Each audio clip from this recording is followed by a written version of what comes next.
Welcome to the J. Scott Outdoors podcast. Today I'm actually in my house here. I've got Tom McReynolds of Black Mountain Outfitters. Tom, how you doing? Good. How are you doing?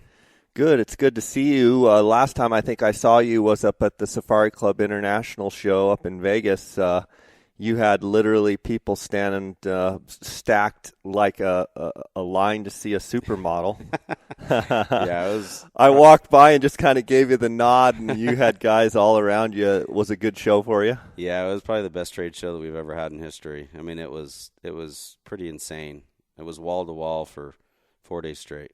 Good. Yeah, it seemed like the show had a lot of activity, and people were moving around, and I could tell people were spending money. So I'm glad you had a good show. I know you just came off of your Mexico hunts. You've been doing Mexico hunts for your wife shot a big sheep and mule deer and Coues also in Mexico. How was your season? It was great. Mexico was awesome, and we're full steam now for 2017 and 18. We're booking our hunts, as we speak right now down there. We've got some sheep hunting opportunities, some great mule deer and great Coues deer. So you'll run your hunts. When you say 17 and 18, you're obviously meaning like the December portion of 17 and then the portion in January in 18, and then some of the sheep stuff I think even runs into March. Yeah. So your wife shot a big old ram, and tell me about that. She was sick that week? Yeah, she was, deathly ill, like borderline pneumonia, and we just had a small window we could try to do the hunt. So it was pretty tough on her, but she got it done and made a great shot, and it was worth it for her. But too bad she didn't get to enjoy it more, unfortunately. But maybe down the road we'll get her to shoot another one. But the one she shot was beautiful ram, amazing ram. Yeah, 36 inches long. Just awesome. So yeah, it looked like a really neat ram. It's tough when you're sick though to really enjoy it. But you also had mule deer down there and had some good hunts. Looks like you posted a video of a giant that the guys missed. Yeah, that buck, he was a bomber. They missed him at 250 yards. Unfortunately, he was well in the 200s. He had a tine snapped off, but he was 220 plus had he had that back tine on there. There's some great deer down there. The sky's the limit on potential. Genetically in the area that we're hunting, you won't find better mule deer. We're actually in the middle of getting our feeding program up and running down there. So when you throw protein to these deer, and these are all free-range deer, by the way, but you can still put protein to them and increase their horn growth by 10 to 15%, Coues deer and mule deer. Yeah, and I know you're obviously an outfitter for mule deer in New Mexico and in South Dakota, as well as elk and other things. So it's just an extension of your business to go down to Mexico and offer mule deer hunts, Coues deer hunts, and sheep hunts. Plus, from my perspective, it gives a little bit different time of the year as well, kind of later in the year compared to some of your other hunts. Yeah, it makes it where we're nice and spread out. So I can take my same guides that are guiding for us in New Mexico and in South Dakota, and they can come and guide in Mexico. It's very nice. The only thing it conflicts with is trade show season, but that's not that big of a deal. It's nice to be able to have those same guides that the clients hunt with in New Mexico and hunt with every year, and they can go down and hunt with them in Old Mexico. And it just spreads everything out. Down there, we take smaller groups of guys, and it's such a great environment, the great weather, and the culture is just amazing. It's really hard to explain to people what it's like hunting in Mexico until you actually experience it for the first time. And once you go down there once, you're addicted. And I told someone yesterday, they were asking me about Mexico at lunch, and what is it that I like about it and what have you. And I said, right now, if you said you'd cut off 2 fingers on my hand, or you couldn't go to Mexico every year, I'd say cut the fingers off. I absolutely love it down there. Like you said, the culture, the food, the people, the terrain, the sunsets, the sunrises. To me, it's like going back in time somewhat, because it's pure hunting in my mind, and it's just a neat place. I love it. It's hard to describe, but once you do it, it's amazing. Yeah, it's like no other hunting experience. And the first time I went to Mexico was actually 15 years ago and hunted. And at that time, I knew, I was like, man, this is amazing. I remember the following year I didn't go, and I missed it so much because it was one of the coolest hunting experiences I had ever had. And now here we are 15 years later, and we're running business down there, and it gets such a bad rap, and it just kind of blows my mind some of the bad publicity it gets, but it's just like all the other media stuff that goes on. I mean, you're safer down there than you are in South Phoenix. Like President Trump says, wrong. Yeah, exactly.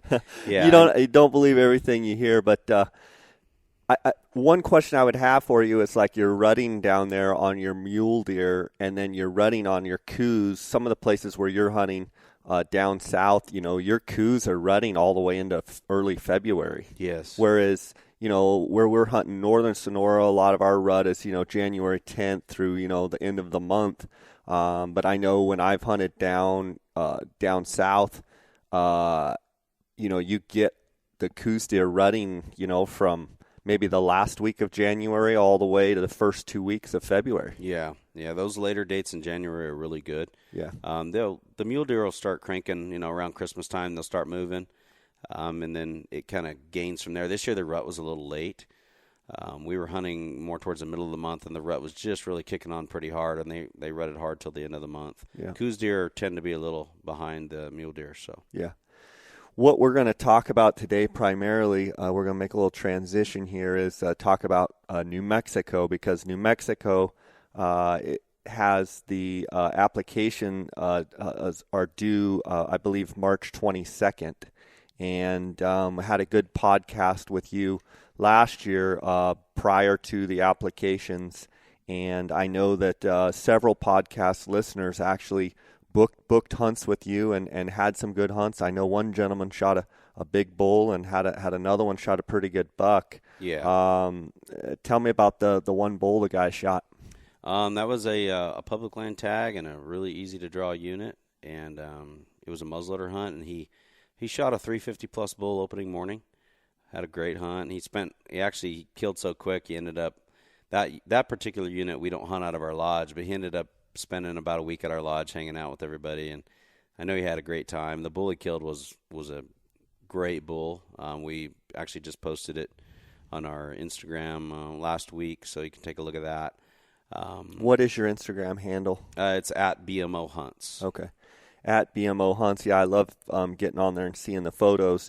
You mentioned, and we're going to dive into all the New Mexico stuff, but you mentioned the lodge. Where's your lodge located? Our lodge is in Pie Town, New Mexico. If you're familiar kind of with Arizona, we're about an hour from Springerville, Arizona. We're right on Highway 60. So my lodge is a mile north of the highway there. Basically, most of our clients fly into Albuquerque. They rent a car.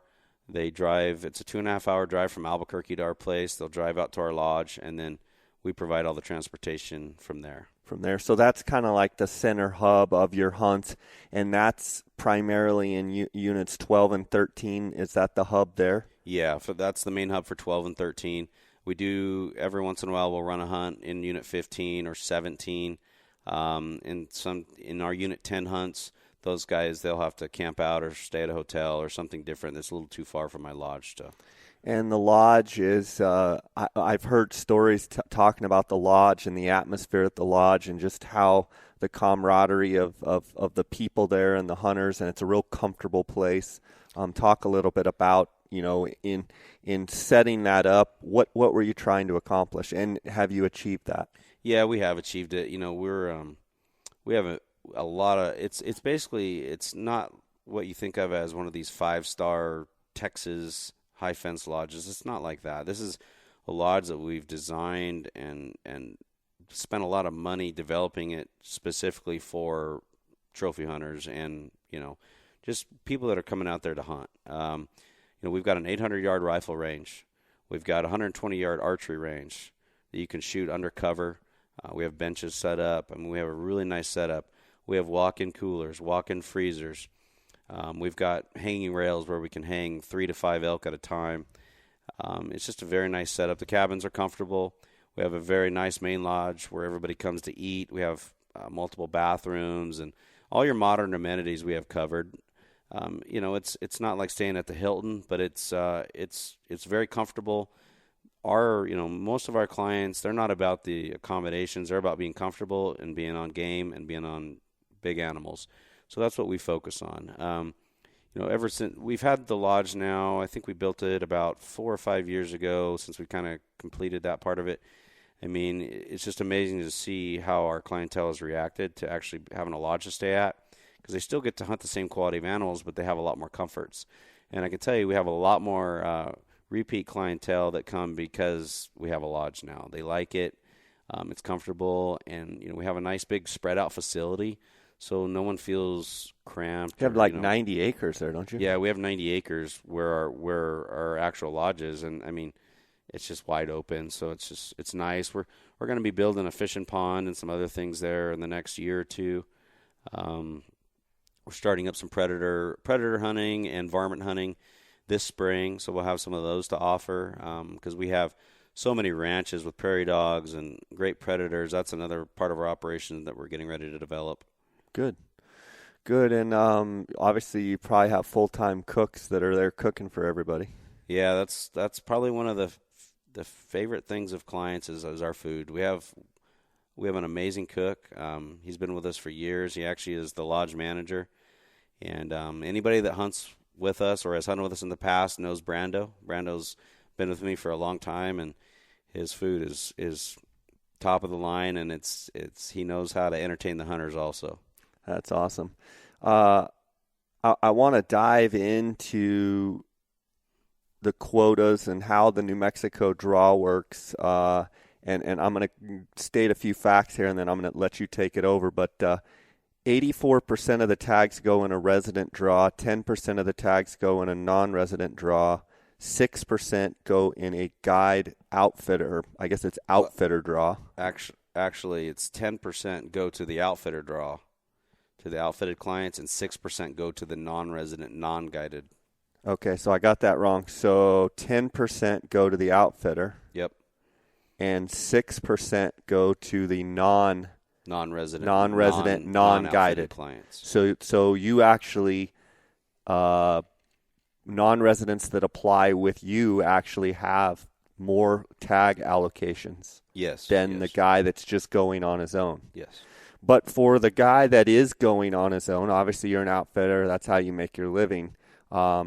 If someone were to draw a tag, they're still great hunting, and that allows them the tag in that unit, and they can go and hunt, correct? Yeah, and there's a lot of public land in most units. Unit 12 is primarily private land, but your other units like 10 and 13, 15, 17, and all the 16 units, those are primarily public land. I mean, there's obviously always some private land issues you have to be aware of, but for the most part, if you draw a tag in the non-resident, non-guided pool, I mean, you're going to have great hunting.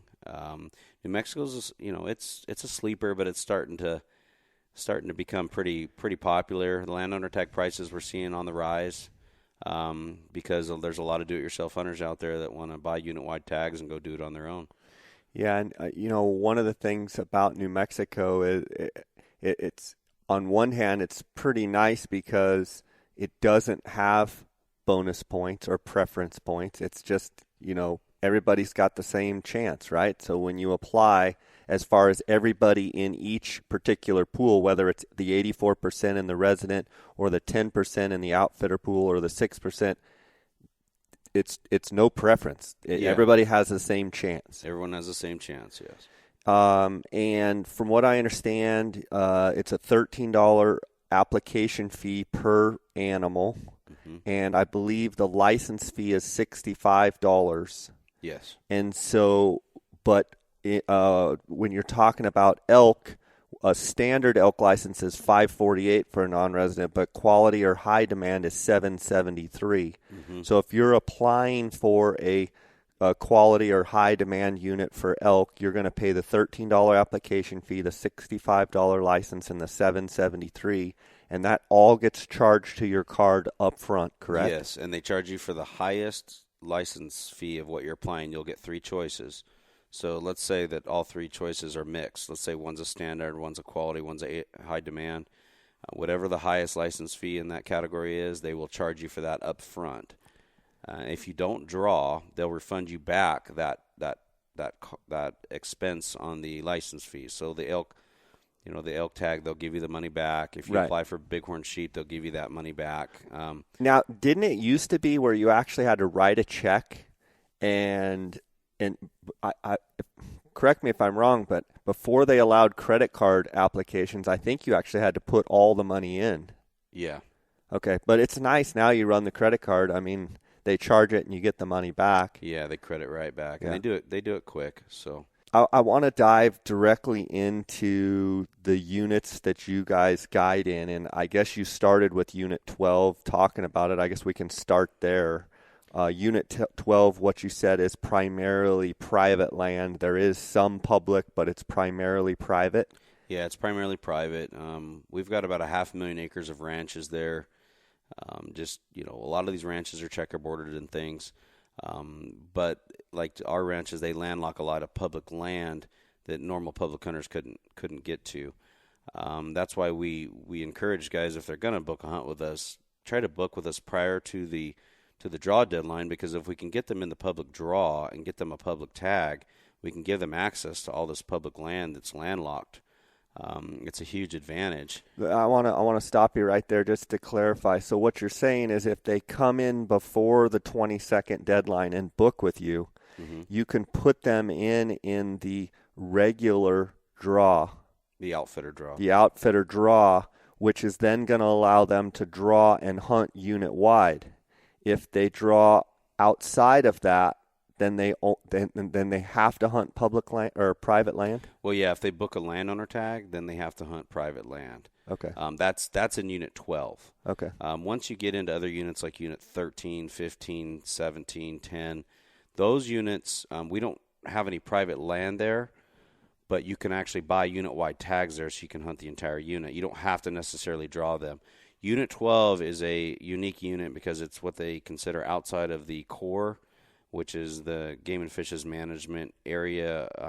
They manage it a little differently than they manage inside the core units. For lesser quality or higher quality or what? I don't know per se if they're saying lesser or higher quality. I do know that Unit 12, our elk numbers are through the roof. We have a lot of elk. We run, as far as the kill percentage goes, we're running a 95 to 100% kill percentage with rifle hunters, which is just unheard of. And what are those dates?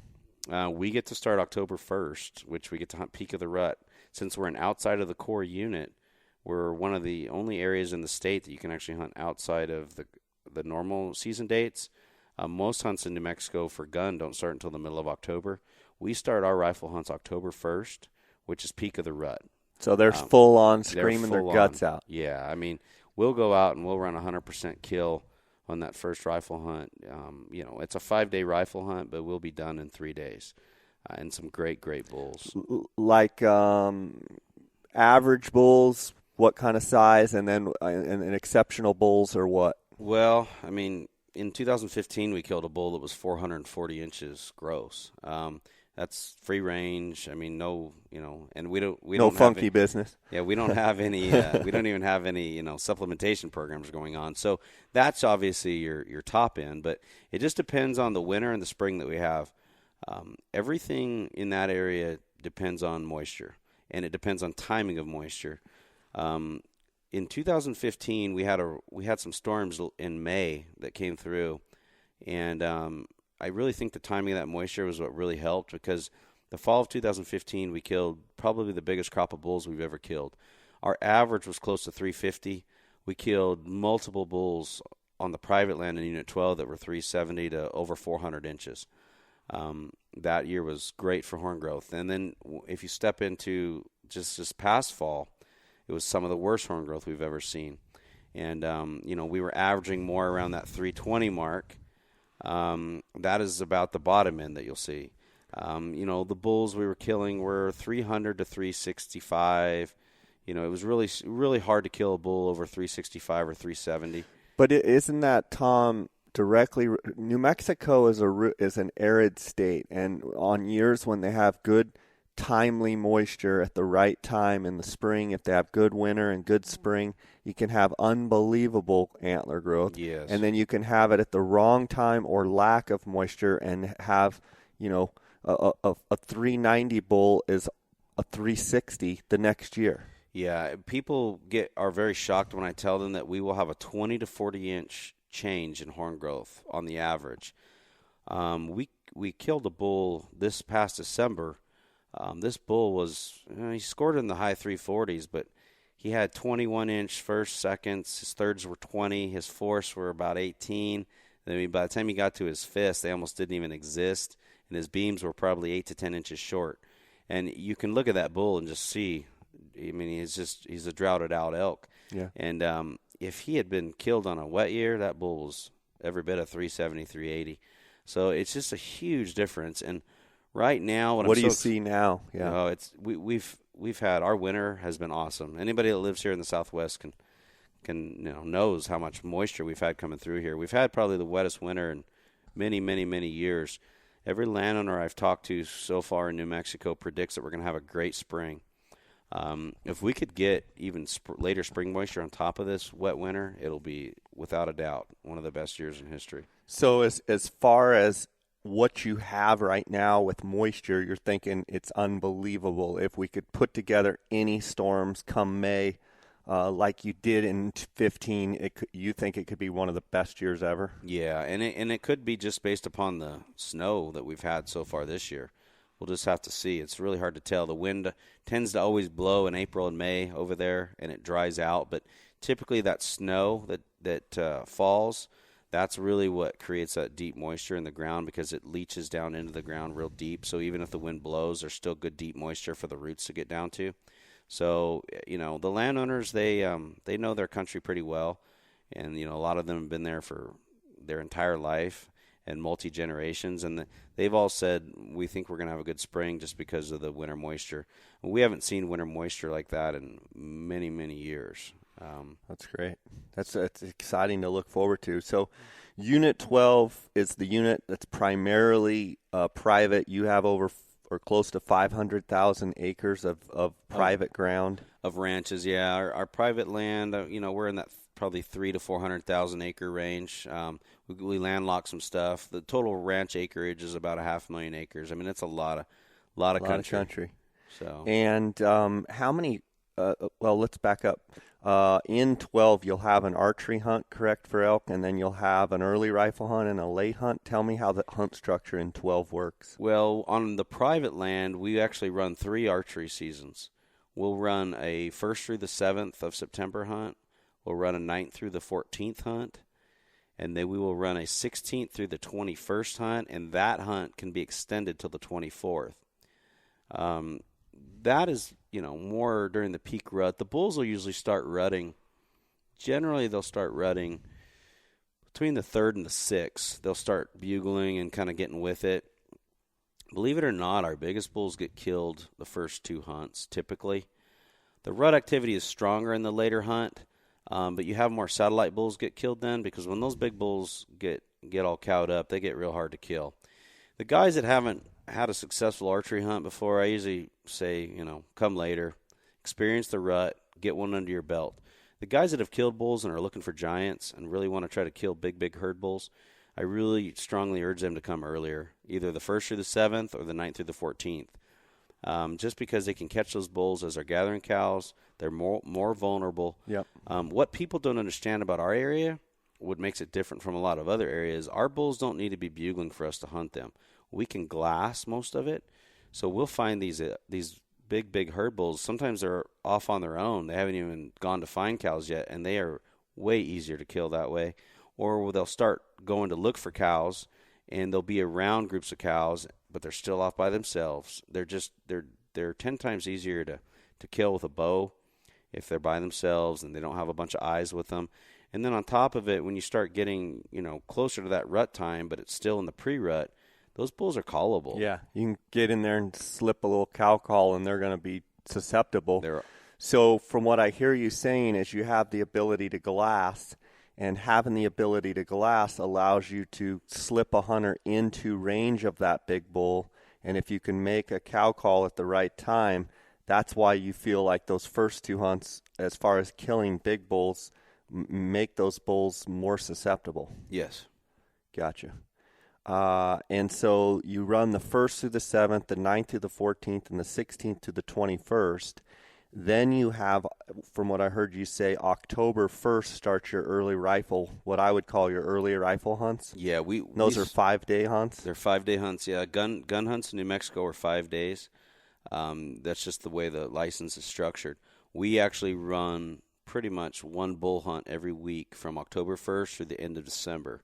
Because what we will see, we'll have a strong rut on all of our private ranches, but towards the end of October, we'll start to see a shift in elk.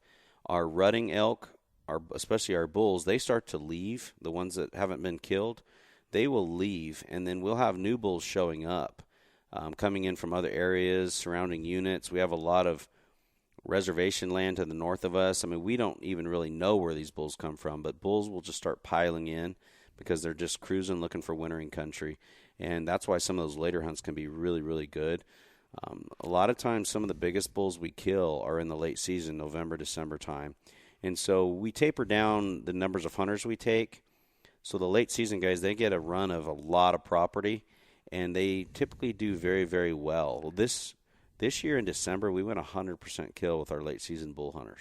That's really good. Yeah, it was awesome. Do the bulls typically break up as much in Unit 12? Do you get breakage or? Sometimes you do. It just depends, but it's not that big of an issue. We see it more in 13 on the public land there. In 13, you'll definitely see some bulls get broken up, but 13 is a unit we haven't touched on yet, but there's some great bulls there. One question I have about Unit 12 and what I hear you saying is you have your dates the 1st, the 7th, the 9th, the 14th, 16th, 21st.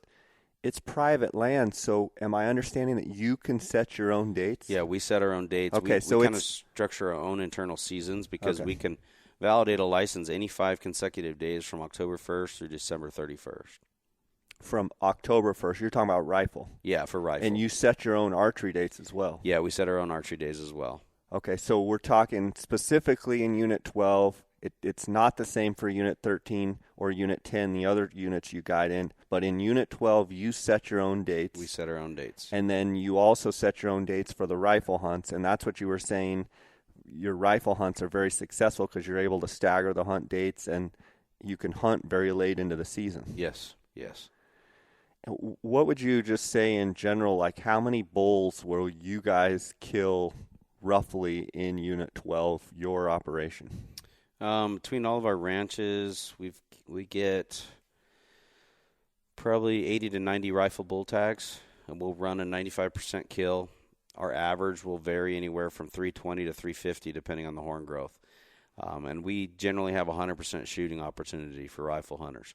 Bow hunters, I mean, they're 95 to 100% shooting opportunity. They get cracks at some of the best bulls. But bow hunters, sometimes they're very efficient and sometimes aren't. We do have a wounding policy on our private land to protect our animals.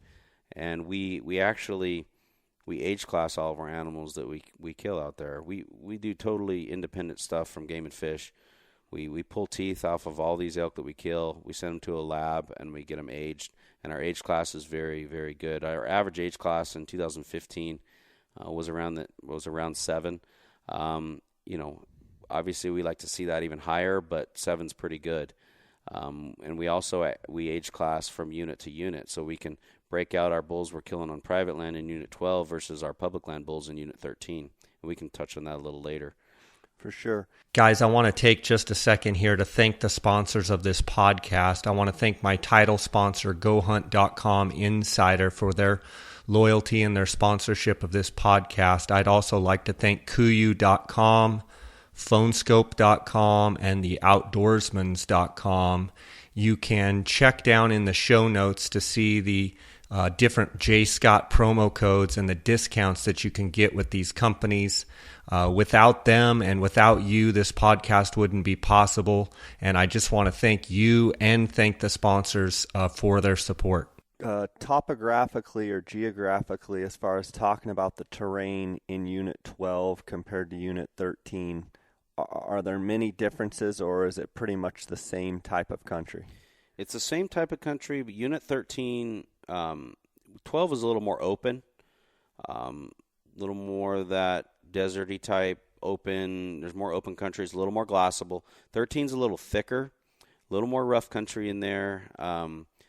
It's great, though, because there's low tag numbers, and there's some places you can really get away from people if you put a couple miles on.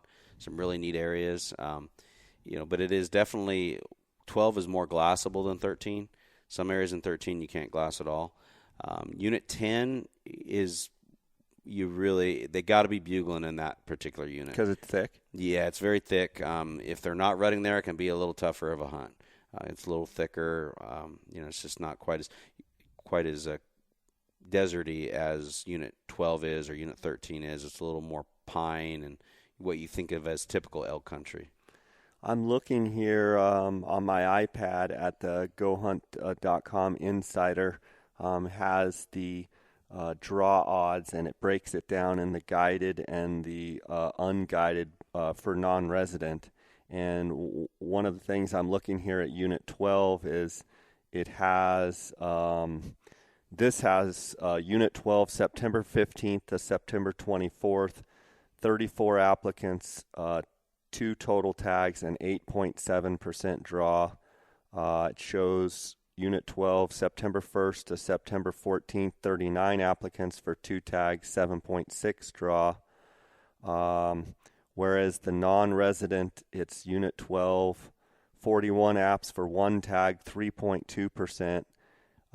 The Unit 12 September 1st to September 14th, total apps 20 for 1 tag, that's 6.6%. So the guided draw is considerably better. Yeah, and if you look from unit to unit, you'll see that gap change. Some of these units have significantly better odds in the outfitter pool. Some hunts are guaranteed in the outfitter pool, just depending on what you're applying for.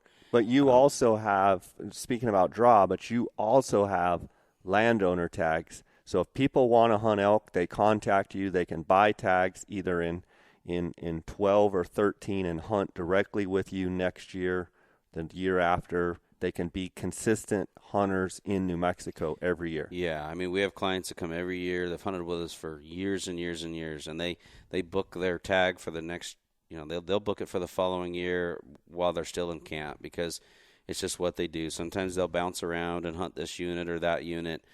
It just really depends on a guy's what his main priority is. We deal with every different type of hunter. We deal with guys that have never killed an elk before, and we deal with guys that are looking for a 400-inch bull. And that's kind of why our business has grown so much, is because we've expanded out of just trophy hunting. We still trophy hunt, but there's a lot of guys out there that just want to go kill a nice elk. They've never killed one before, and they want high odds of killing one, and we have that, along with being able to kill 380 plus bulls on good years. I mean, that's the cool thing about it, is that a guy coming out that would be happy with a 310 bull, he may end up killing a 380 bull. So, whereas a lot of other places just don't have that top end and that genetic potential. Yeah, I mean, year after year, obviously you're subject to, the dry years and the wet years, but year after year, if you're an elk hunter and you want to hunt every year, New Mexico is a great place to do it, because on the wet years, you can have 440-inch bulls like what you guys killed, and you've killed multiple bulls over 400 over the years. Oh yeah, we've killed multiple bulls. We've killed 2 bulls. I mean, we killed a bull that was 427 gross. I remember Dusty's Dar's buddy Dusty killed a 427. Yeah, at that time. Yeah, that was the New Mexico state record. I actually guided that bull personally. I mean, it was a state record at that time, and it was still the standing state record until the bull we killed last year, which ended up netting.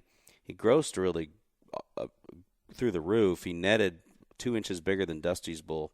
But, I mean, that just shows you the potential. Yeah. And that those 2 bulls were killed in Unit 12, the same unit, and 15 years apart. So, there's a lot of debate as far as quality, where it's gone, but that tells you right there what the potential is for that area. You know, like I tell people, even on our worst horn growth years, we're still killing bigger bulls than anywhere else. Yeah. You know, this year the guide's biggest complaints when they were out there hunting with clients was, you know, it's 320 bull city. Well, man, a lot of guys would give their left arm for a 320 bull. You know, they're trying to find bulls that are 340 to 360, and they're kind of pushing 320 bulls out of the way. I mean, that's a worst case scenario. You start getting into a decent horn growth year or a good horn growth year, and you start bumping up where there's 330, 340 bulls everywhere. Not many places you can do that. For sure. You know, I try to really give people a reality check. I'm like, even the best units in Arizona, if you really look at the tag numbers and how many actual really big bulls are killed in those units, it's very, very slim. Yeah. I said, look at how many clients we take and look how many really big bulls we kill.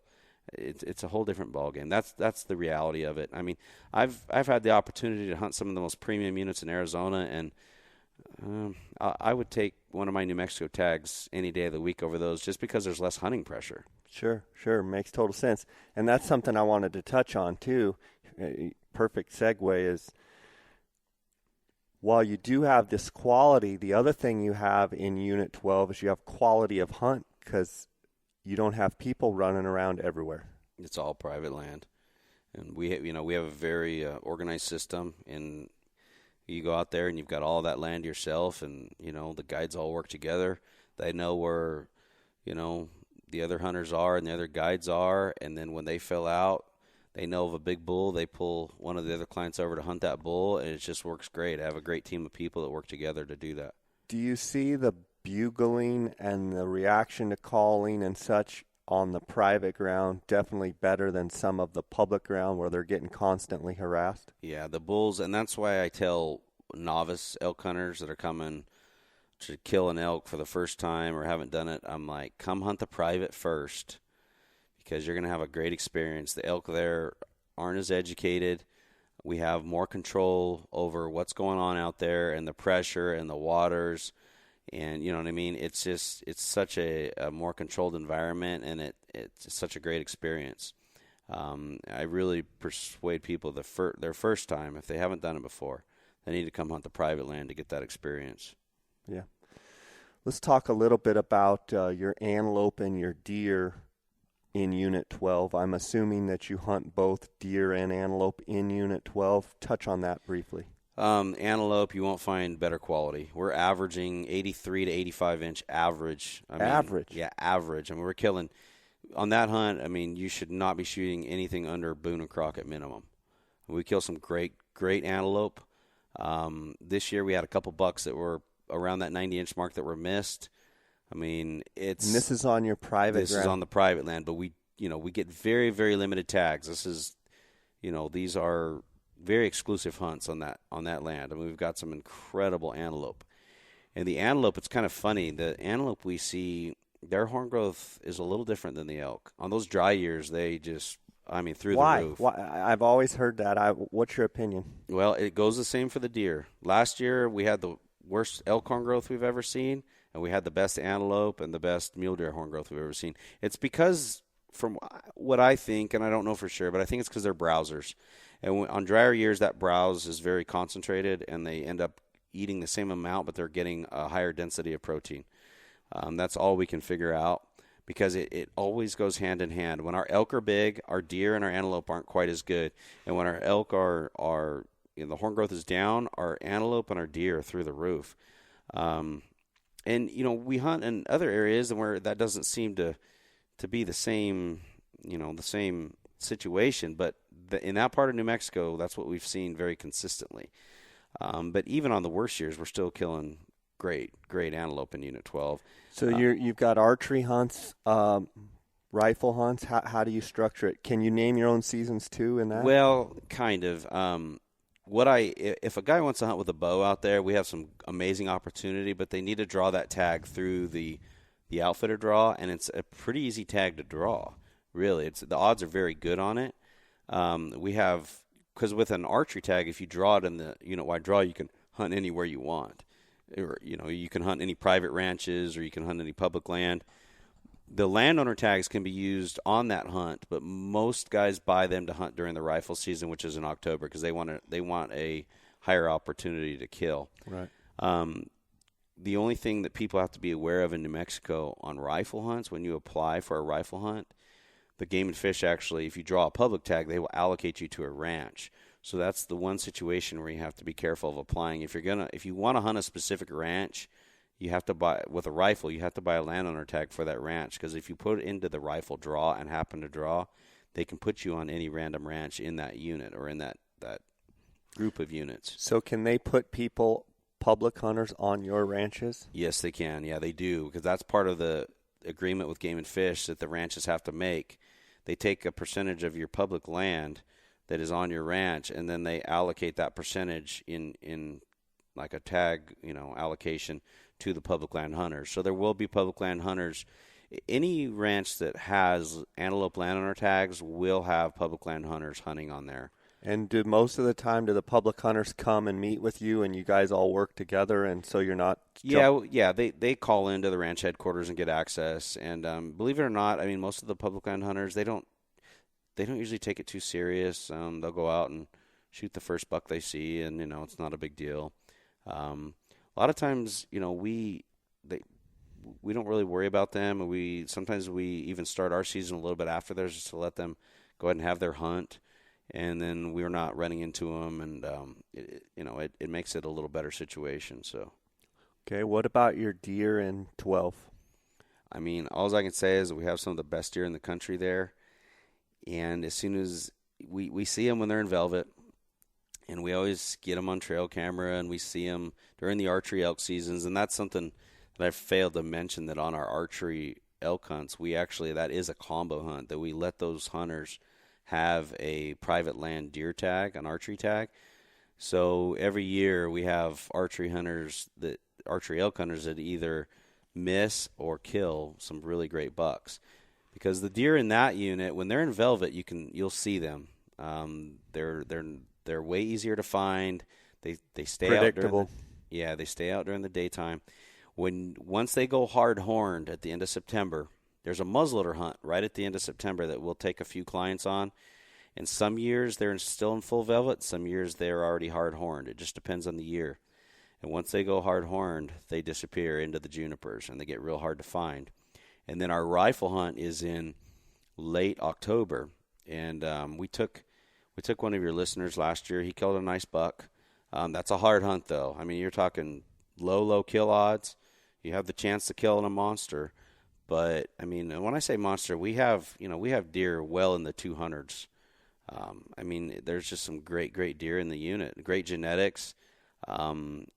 We just don't have any season dates that are real conducive to knocking them down. So, in other words, if you ran that same season, if you had that tag, you could whack them. If you had a November 15th hunt, you'd whack them. Well, our rut doesn't start. Or would it be December? Yeah, closer to Christmas is our rut. So if we could hunt later, like around Christmas time, that's when that rut starts to get on over there. It just makes it, first of all, it's usually warm at the end of October. You're dealing with weather, and you're dealing with the fact that they're hard horned. When they're in velvet, their horns are sensitive, so they don't like to be in the brush as much. They don't like to be in the trees, so they're real careful about where they're at. Our bow hunters, they get some amazing opportunities. I mean, if there's been some bucks that have been missed on that archery elk hunt, that would just blow your mind. And so the late elk hunters that you say you have in December, obviously there's no deer season at that time. Do they report seeing some giant bucks rutting around? Yeah, giant bucks. And it probably just makes you cringe just begging for a hunt during that time. Yeah, if we could have a hunt during that time of the year, the later half of December, I mean, we would kill definitely probably the best deer in New Mexico. It's just the season dates are very, very tough. Unit 13 actually has an archery hunt in January that's during the rut. We used to have that same hunt in Unit 12 many years ago, but they did away with it. Let's go ahead and bump over to Unit 13. Tell me how things differ in Unit 13. First, tell me geographically, is Unit 12 west of Unit 13, or how does it lay? And then tell me about 13. Unit 13 sits east of Unit 12. It basically from Pytown all the way to I-25, which is the main artery running north-south, and from Socorro, New Mexico, up to Albuquerque. 13 goes from basically straight north of Pytown all the way to I-25 and all the way almost to I-40. It's a giant unit, and there's actually a piece that runs south of Highway 60 between Pytown and Daddle. That's a great area also. It's a giant unit. It's one of the biggest elk units in the state. If you look at the tag numbers, there's not a lot of tags. There's some great bulls there, but they're very pocketed, and you have to really know what you're doing. Without a doubt, I mean, it used to be a sleeper, and it's definitely getting more popular, but they don't have a lot of tags there, which is nice. Hunting pressure's low. A lot of places you can get away from people. And, it really helps to have a guide there because the elk aren't always in the same areas. They move around a lot. They're still pocketed. Our Unit 13 hunters, they have some amazing hunts, and they got some amazing bulls. The difference between 13 and 12 is that it's a primitive weapon-only unit. Just as 15 is and 17, primitive weapon only, you have to archery hunt or muzzleloader hunt only.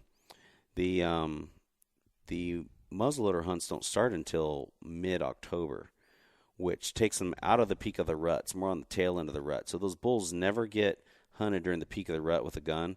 There is a youth hunt that is the week before. I think this year it starts October 7th, and that usually catches the second half of the peak of the rut. That's a great hunt for kids. I mean, you cannot find a better elk hunt. We have killed multiple 360 to 385 type bulls on that hunt with youth hunters. I mean, if you have a kid that is not going to turn 18 before the start date of the hunt and has hunter education, it's a no-brainer to put them in for that. Same thing in Unit 17 and Unit 15. They get to hunt after archery season, but before the general gun season start. I mean, it's just an amazing time, and you can actually also utilize landowner tags for those hunts.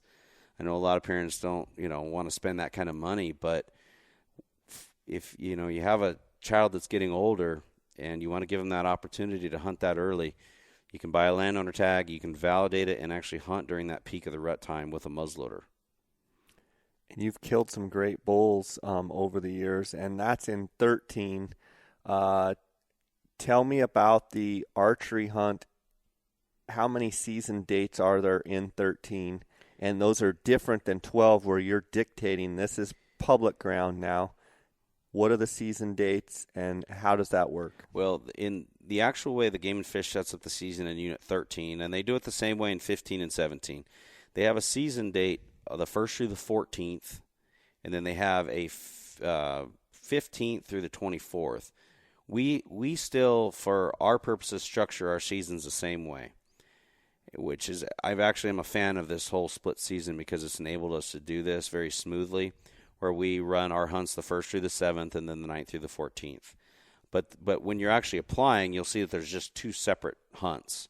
Some of our clients, believe it or not, come in, the guys that are real serious and don't mind spending the money, they'll come in and they'll book an entire 1st through the 14th archery hunt with us. So they'll book two hunts, basically. The nice thing is they only have to pay for the landowner tag once, because once you validate the landowner tag, you can validate it for that sector of dates, and it's valid the entire time. And same thing with the draw hunters. If they draw a tag, they could technically start hunting on the 1st and hunt both seasons with us if they wanted to. So you'll see those season dates.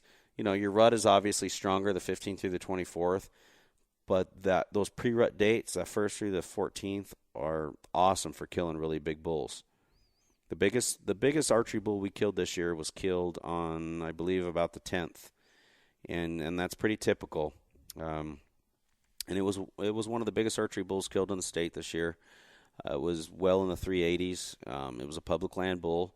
Killed, they hunted that bull for 10 days straight. I mean, they were on him from September 1st all the way through, and they finally got him killed. So those early dates are a great time to kill a really, really big bull. It's kind of a happy medium, though, don't you think? Because it's like you have to have them enough interested in the cows, but not totally cowed up where they're got 40 cows around them.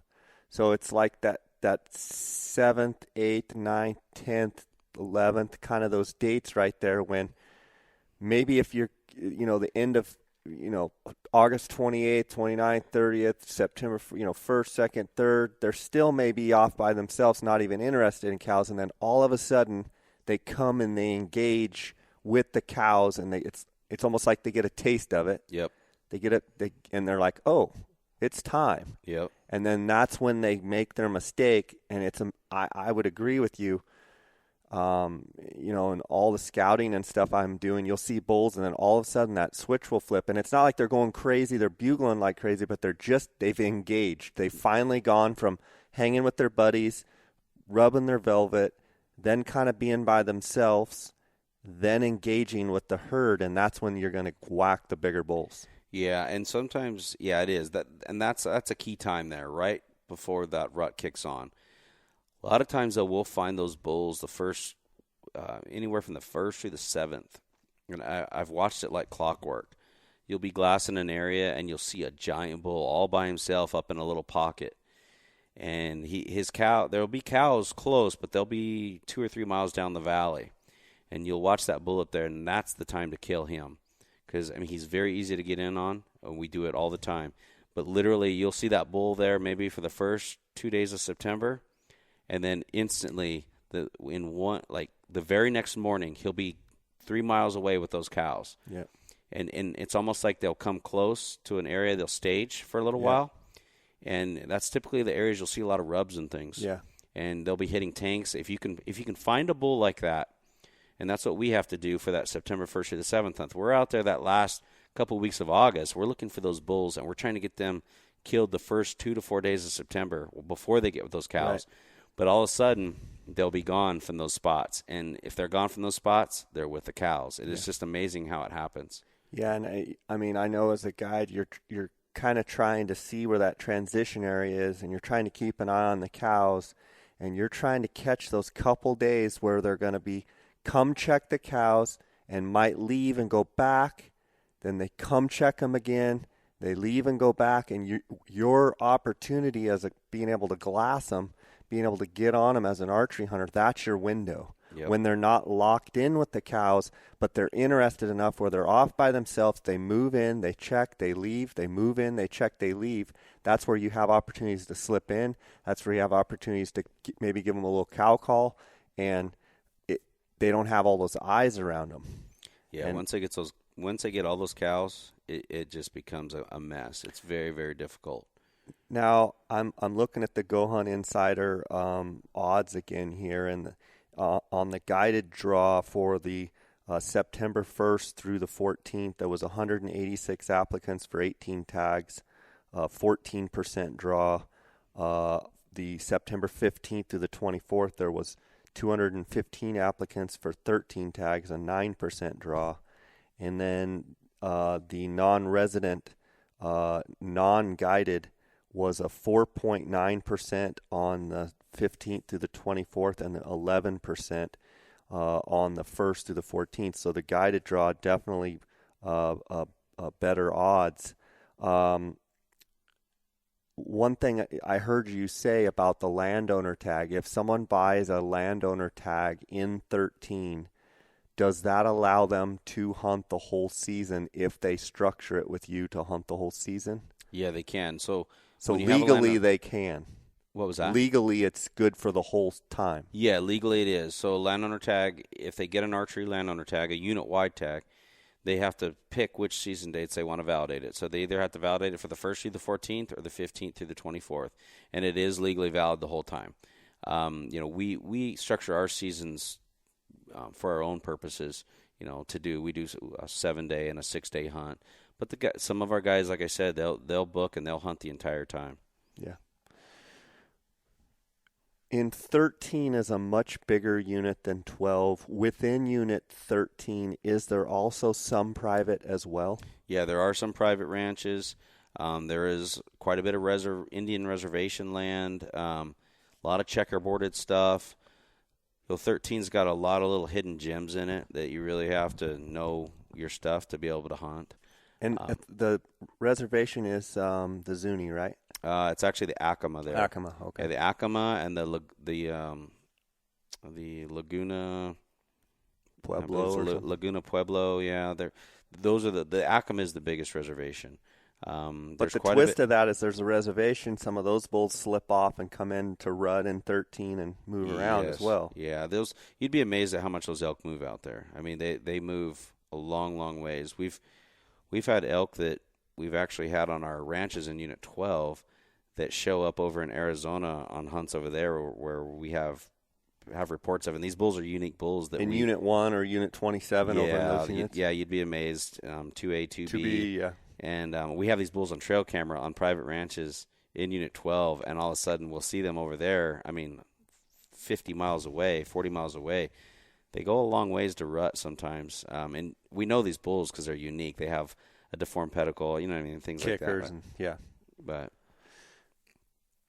let's talk a little bit about your antelope and your deer in 13 as well. One of our private ranches sits right on the Unit 13 border, but primarily in 13, all we do is public land, mainly elk. Okay. There's some phenomenal mule deer there.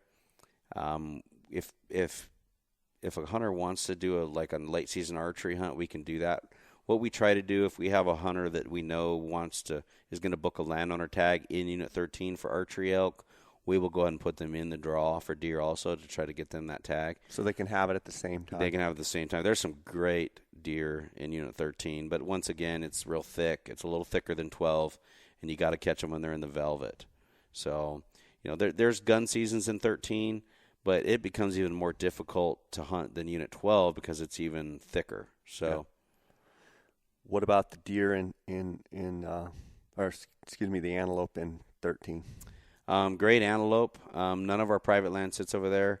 If a guy can draw the archery tag, though, he can hunt that public land. And there's some great bucks in Unit 13 on public land. Okay. We're going to talk about Unit 10 as well. I'm wondering, do we need to talk about your late hunts? Because we talked a little bit about it, but you do unbelievable with your antlerless elk hunts. Are those primarily in Unit 12? Yeah, those are all Unit 12. And you do a lot. Yeah, we do. You whack and stack. If you want to shoot a cow elk, you need to call Tom. Yeah. How many did you kill last year, roughly? Oh, man. Over 100? Over 100, yeah. We have so many elk, especially in the late season, that start showing up. And these elk show up out in areas that you would never even think an elk exists. I mean, it's antelope-like country. Herds of hundreds will start piling in. And, we're primarily our neighbors don't really manage cows, and I'm big into cow management. It's very important to try to maintain your cow to bull ratio. You mean keeping the cow numbers down, not letting them get way out ahead of the bulls? Yeah, because when you start getting, it's just a fact. When you start getting, your cow to bull ratio starts getting out of whack. I mean, your quality of your bulls will diminish. Your genetics will diminish. And it's sometimes a battle between me and biologists, but I work hard to do my part on the ranches that we have to manage our cows, and we run 100%. Last year we were 100% kill with cow hunters. Okay, I don't think we had a cow hunter go more than 2 days. We do a 3-day cow hunt. We didn't have a cow hunter go more than 2 days. It's a great hunt. It's a great hunt for kids. It's not hard. It's a great meat hunt. We do those hunts from late October all the way through December. We have flexible dates. All those hunters get to stay at our lodge. It's worth it alone just in the meals and lodging. But you can go out there and shoot a cow. It's a great experience. We take a lot of kids and lady hunters for the first time, and it's great for families to come out. So that's something we do offer in the late season. We do also offer the trophy bull hunts at the same time. So those are good. Last December, we were 100% kill with our trophy bull hunters. But, for people especially that are local, like in Arizona, New Mexico, and can drive easily to our ranch or to our lodge and then hunt our ranches, it's a no-brainer if they want to do a hunt every year. Yeah. And that time of year, the meat pole there, the lodge, I'm sure, is a busy place. Yeah, that's why we have a hanging rail built to hold 5 elk. So I think I actually have a picture on our Instagram of 4 elk hanging at a time. I mean, it gets pretty busy around there. Do you have a cooler too, walk-in cooler? Yeah, we have a walk-in cooler and a walk-in freezer. During that time of the year, typically once we get to November, it's cool enough that we don't need it. But we have stainless steel tables where guys can bone out. We'll quarter them down and then skin them, quarter them, and help the guys bone them out, and they'll load up their coolers and take off. I mean, it's a great deal. A lot of people just come on these hunts, and even if their kids aren't old enough to hunt, they'll bring their kids, and a lot of times this will be their first hunting experience. So it's a great deal. We'll have lots of kids around the lodge on the cow hunts. Just a lot of them are just there to get a taste of what hunting's like. Mm-hmm. I can't tell you how many people that we have taken on their first elk hunt, and it's just great. I mean, it's a great way to introduce people into the hunting. Yeah, we're introducing them to hunting. It's kind of a soft start for them. It's not a real hardcore hunt, which is nice. I learned that a long time ago. I mean, if you're going to start someone into hunting, don't make it too hard right out of the gate. Mm-hmm. We break them into it. Last year. Actually, we took a couple of the wives of wounded warriors, and this year we will actually be doing some wounded warrior specific things. But last year, a good friend of mine, Eddie Corona, he had a couple of friends, or he had a couple of wounded warriors that he knew very well, and he said, "Hey, would you do us a favor and take their wives on a hunt, because their wives go through a lot." And so we took their wives out and took them on a hunt. That was great. It was awesome. It was so rewarding. And so this year we're going to do more wounded warrior stuff with a couple different organizations during the cow season specifically. Good. So we'll kind of give you an update on that next year at this time. Yeah, that'd be awesome. Let's bounce into Unit 10 and tell me what's going on in Unit 10 and how it compares with your 12 and 13, and give me a little rundown on it. Unit 10 is a public land unit, very, very good draw odds. I mean, if you can't afford a landowner tag and you want the opportunity to hunt, Unit 10 is a great third choice. And it's specific to the hunter. There's not high numbers of elk there. It can be a tough hunt, but there are some great bulls there. The quality's there. It just depends, on the rut. It's an area that you really rely on the rut, because it can be tough if they're not rutting. But typically, doing a guided hunt, if you cover enough ground, you're going to find some bulls that are bugling. Last year we killed a great bull there. I mean, right out of the chute. It was the only guy that we actually drew on that hunt. I mean, he shot a great bull opening morning. I mean, it's a sleeper, but it's hard. You have to have a guide in that unit if you're going to be successful. A lot Where of guys. Where does it lie in relation to 12 and 13? It's just north of that. Okay. It kind of cradles on the north side of 12 and 13. It's a lot more thicker forest. It's got a little hunting pressure there, but quality's good. Densities are low. Tags are easy to get. You get 3 choices on your application, and they look at all 3 choices. So I always suggest, if a guy's real serious about wanting to draw a tag, throw in as a third choice that Unit 10 hunt, either whether it be a bow, muzzleloader, or a rifle. They actually have a muzzleloader hunt there that falls at the same time as our youth hunt in Unit 13, October 7th. That's still peak of the rut. That's a great hunt right there. The rifle hunt's pretty easy to draw, but this year it starts on the 14th, so you're kind of more towards the tail end. What we found as far as the rut goes in New Mexico lately is it's getting really spread out. So a lot of, even the later hunts are still catching some pretty good rut activity. So even on that hunt starting on the 14th, sporadic, hearing some bugles here and there. Yeah. Why do you think the rut is not just boom, 2 weeks and it's done? Why do you think it is spread out? I just don't know. I mean, we've had we had a real warm winter. I mean, our weather's been all over the board. We're seeing cows that seem to be coming into estrus at different times, and it's almost like a cycle that we're getting into where calves are being born at different times, and then they get to maturity and they're coming into estrus later than the main group of cows. And so this year we actually, believe it or not, we saw bulls bugling the first week of September or of November. They were still bugling. I mean, and it's just crazy because those bulls will come in and we haven't seen those bulls, and it's almost like they're looking for more cows to rut, and our bulls that were there during the rut, they leave. So I really can't explain why it has been that way. But I want to ask you about Ibex. I mean, that's one of obviously the only state in the country you can hunt Ibex is New Mexico. That is an awesome hunt. It's a great experience for guys. It's a hard tag to draw, but typically, the odds are pretty good in the outfitted draw. One of our clients this year killed a great Ibex on a gun hunt. It's for the bow hunters that are hardcore. We can give you some really good odds in the outfitter pool of getting a tag, but it's a hardcore hunt, and you have to be ready for it. You have to like rattlesnakes? You have to like rattlesnakes, yes. Yeah, you have to like rattlesnakes. I have a couple of guides that actually live right there. I mean, they live right by the mountain range. They know it better than anybody. They'll get you on great. What great are those Ibex. mountains called? It's the Florida Mountains. Florida. And then, so you do archery and you do rifle both? Yeah, there's archery, there's rifle, and there's muzzleloaders. There's 3 different hunts. So there's 2 different archery seasons, one in October and one in January. Most guys lean towards that January hunt.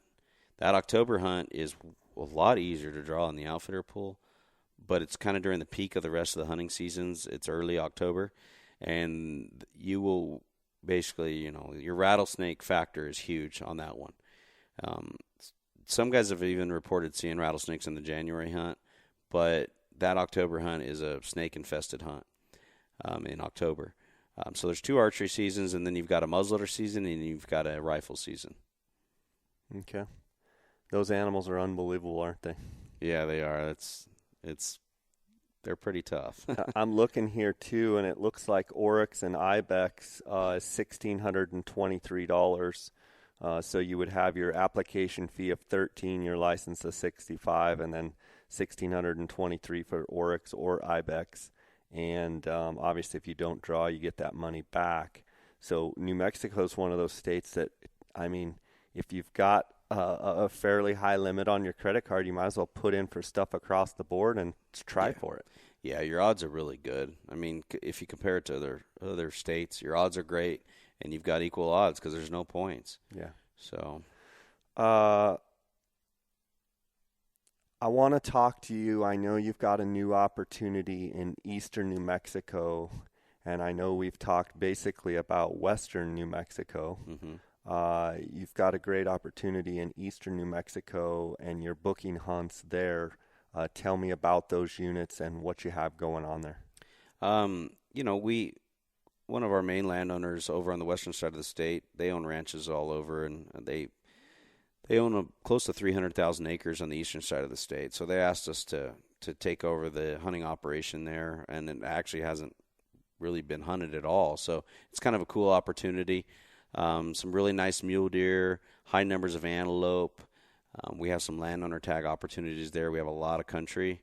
We've got, close to 300,000 acres in Unit 32, and then up in Unit 42 also. We have one part of that, a third of that is up in that area. So those are some new opportunities we have. They're not as big money as a lot of our stuff on the western side of the state, but there's great hunting opportunity with high numbers of animals and the potential for some great animals, but country that hasn't been pressured before and hasn't been hunted. We're actually, considering here in the next 2 months instilling a supplemental feed program for some of the deer over there to try to put some horn growth on them. It's open country, so you can glass it. It's not like the western side of the state, so you can go out there and see the animals. I mean, glass them like in open breaks, things like that. And there's not all that juniper and pinon. Yeah. So this is opportunity for elk, for mule deer, and for antelope? This is just for mule deer and for antelope over there. Okay, mule deer and antelope. Yeah. And this is a little more affordable option, though? Yeah, a little more affordable. These landowner tags aren't as expensive over there. Okay. More for the guys that are looking out, to go shoot a nice antelope buck that's in the high 70s, possible low 80s. Mm-hmm. More of an opportunity hunt, great for kids, not crazy expensive. There's always the potential out there to shoot something bigger. That's the thing. And mule deer, you're looking in that 150 to 180 in that range with the potential obviously for bigger, but more affordable than some of the stuff, some of the landowner tags on the western side of the state. I want to give you a chance to, you do an operation in South Dakota. Just give me an overall, to give the listeners a chance to hear what you have in South Dakota as well, because that's a whole nother podcast, to be honest. But just give me the overview. Well, South Dakota, we've been in business there for years, and just recently have people really started to pick up on what we do there. We kill some of the best mule deer you've ever seen, and some of the greatest whitetails you've ever seen. We've got over 100,000 acres there. We hunt during the peak of the rut. You do have to draw tags for the rifle, but the first year it's about 50-50 odds without a point. Once you get a bonus point, you're guaranteed the tag. Now that could start to change, though, because it is getting more popular. But as of right now, if you have 1 point, it's a guaranteed draw for the rifle. That hunt is starting to book out further because it's getting more popular. We are booked out right now until 18 for rifle mule deer. We do still have a couple spots available for anybody that wants to hunt whitetails. I mean, up there right now, we're averaging 185 to 190 on our mule deer. We've killed multiple 200 class bucks in South Dakota. When are those seasons? Middle of November. Okay. And that's peak of the rut for them. So it's just phenomenal hunting. Phenomenal, yeah. It's open country, breaky, river breaks. Our whitetail hunting is probably the biggest sleeper there. I mean, it's a slam dunk to kill a 155 and up whitetail. I mean, rifle. Yeah, with a rifle. I mean, this year we actually killed a 180 and we killed a 170 typical. I mean, the horn growth there was just, some of the whitetails just were freakishly big for us. But all day long, 150, 160 type deer. And it's really, no one, believes it, but it's South Dakota. And you've always got that potential for bigger. I mean, every landowner in South Dakota we work with has a whitetail on their wall from, back the when. past. It's 190 to 220. Yeah. So, I mean, and there's definitely deer like that around. Great opportunities, but the best opportunity in South Dakota is the fact that the archery tags are over the counter. And we actually let our archery hunters hunt before our gun hunters. So they get to come in, they get to hunt during the rut, and they get to hunt before rifle season, and it's an over-the-counter tag. So, that's awesome. That sounds incredible. What an opportunity. Where do most people fly in there? You can fly into Rapid City, but most of the time, most people fly right into Pierre.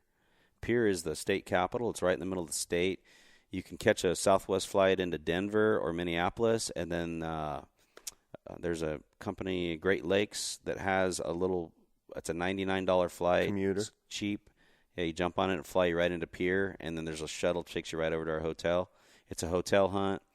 I mean, we run 100% on the rifle hunters, and the bow hunters are 100% shooting opportunity. It's very high success. It can be, the weather can be a little brutal there that time of the year, but we stay in a nice hotel, eat out at nice restaurants every night. I mean, it's a very comfortable hunt, great for kids, great for wives, great hunting conditions. You're going to see tons of deer, both species. It's definitely, it's a gem. Spring turkey hunts, you do some sort of trespass fee and per bird fee, so to contact Tom if you're interested in turkey. Yeah, we do trespass fees up there. Is it a multiple bird state or is it a one bird state?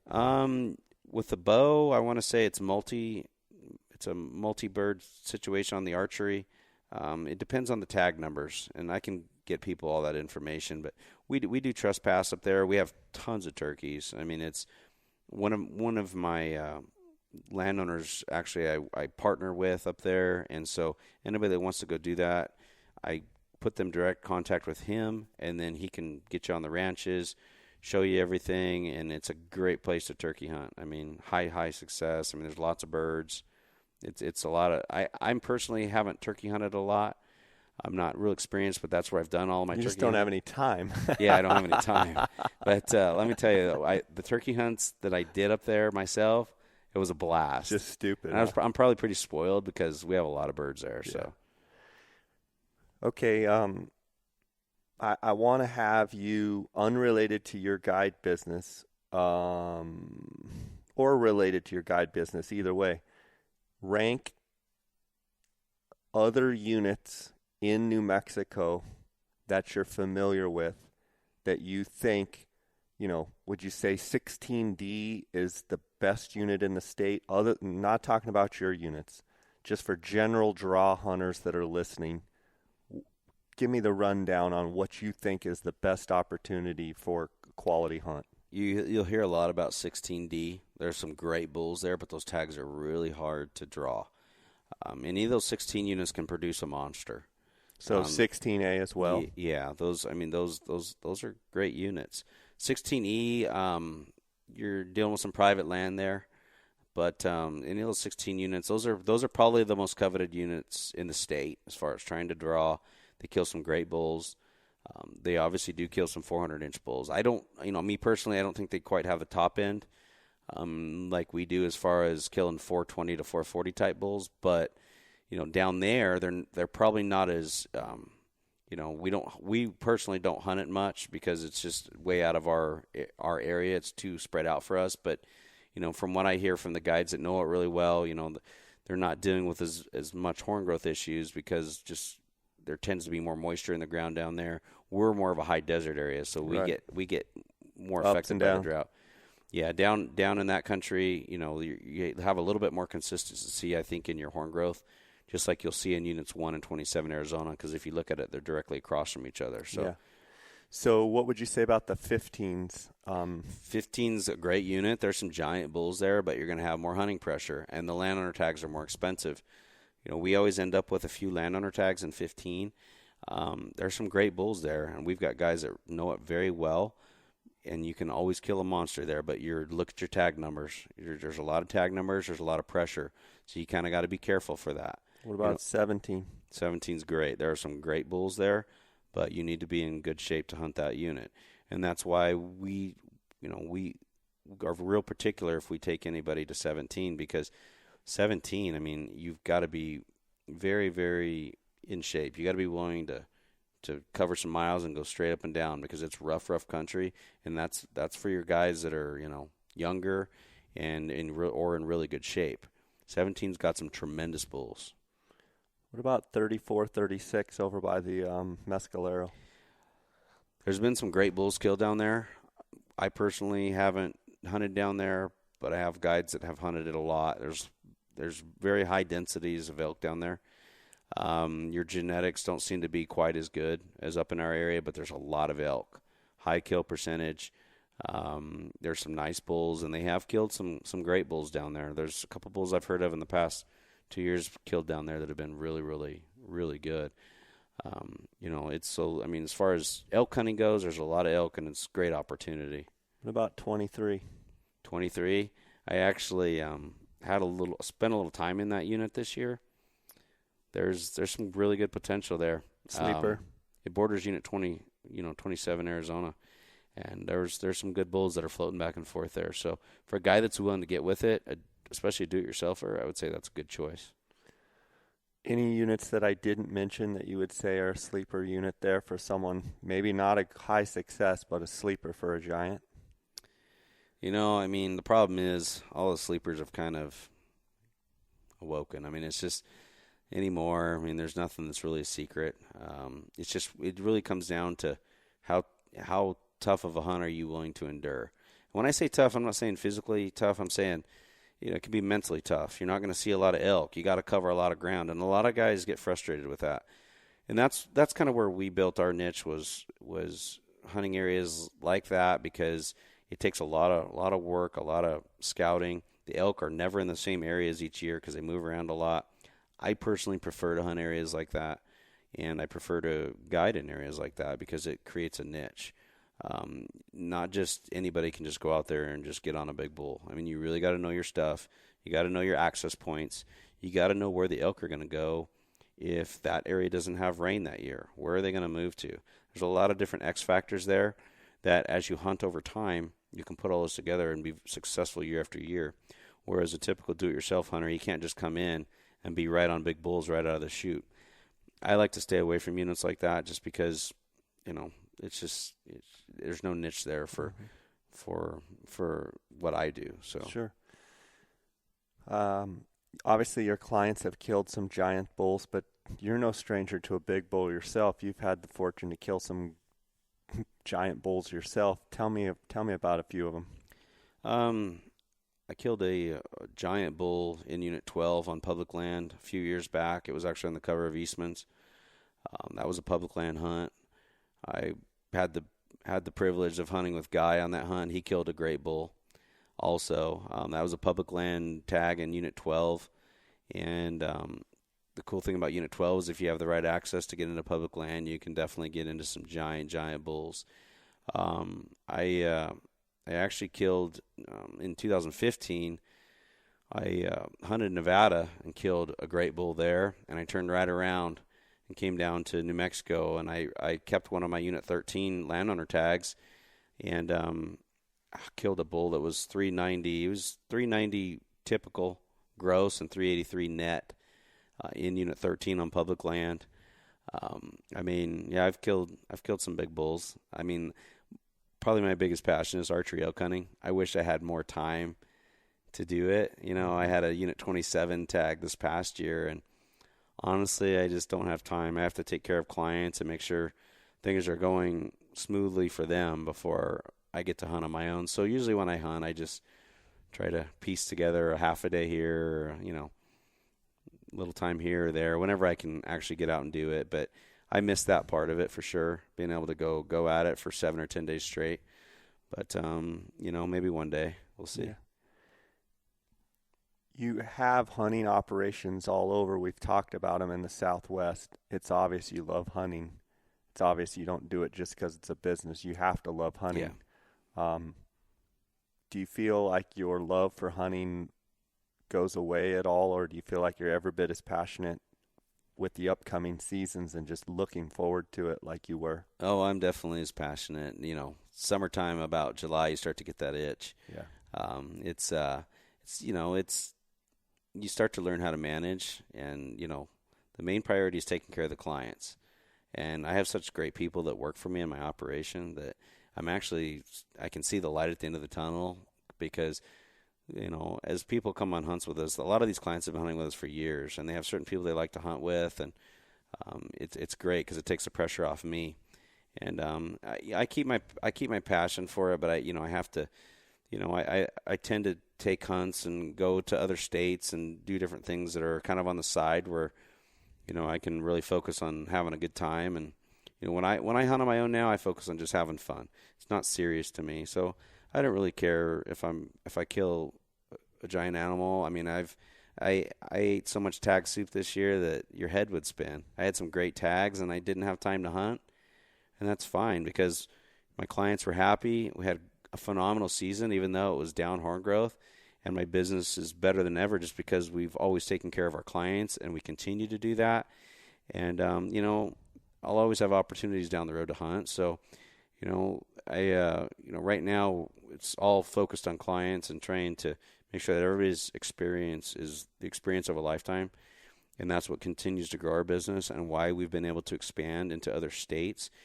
We basically take the same recipe that we developed in western New Mexico, and now we have other places that they can do that, and we'll do the exact same thing. We'll treat them the exact same way, and they'll get the same amount of trophy quality and the guide quality that we have in the other areas. Yeah, and it's been fun to watch you grow, and it's exciting to hear all the opportunities that you do have. I want to give you a chance to tell the listeners how they can reach you, how they can get a hold of you. I know following on Instagram is a big thing, but go ahead and tell people how they can get a hold of you. And I think it's important, you know, here in early March as we record this podcast, that the deadline's the 22nd. You got to get a hold of Tom and get in on this stuff early. Get in and ahead of time. Yeah, we have multiple different options as far as the draw goes. And if you get a hold of us, you can reach me through Instagram, or you can reach me directly through our website. Our website is bmohunts.com. That's B as in black, Black Mountain Outfitters, BMO. Yeah, hunts.com. Okay. You can reach you can get a hold of us through there through a direct email. I have a guy that I work with, Shad, and he handles all those emails and calls, but we can get you the application packet. But I do personal consultation with all the clients before we apply you. So we'll send you a packet that you fill out, a few different documents, and we have various. We have like an application service almost, so you can choose which package you want, and we can go over those with you over the phone. And then before we apply you, I'll personally consult with you over the different species you want to apply for and what your main priorities. In that packet, there's a kind of a questionnaire, so we kind of narrow it down, and then I'll get a hold of you on the phone, and we'll go over that before we actually do the app. So you can reach me through the website. You can follow me on Instagram, which, that's an easy way for us to get deadlines out to people if they'll follow us on Instagram or on Facebook. That's the easiest way. So perfect.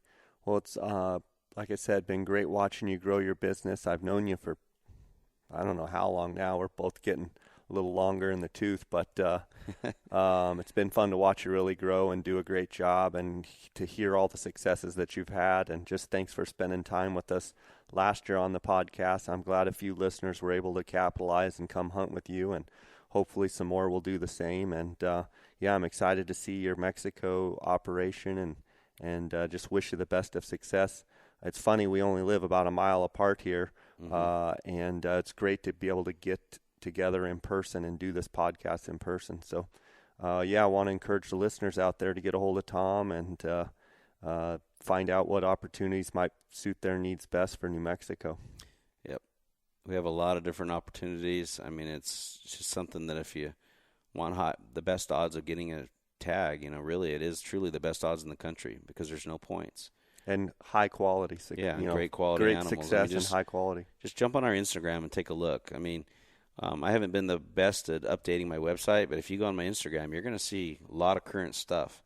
I mean, kill photos that are posted. Guys, I want to take just a second here to thank the sponsors of this podcast. I want to thank my title sponsor, GoHunt.com Insider, for their loyalty and their sponsorship of this podcast. I'd also like to thank Coues.com, Phonescope.com, and the Outdoorsmans.com.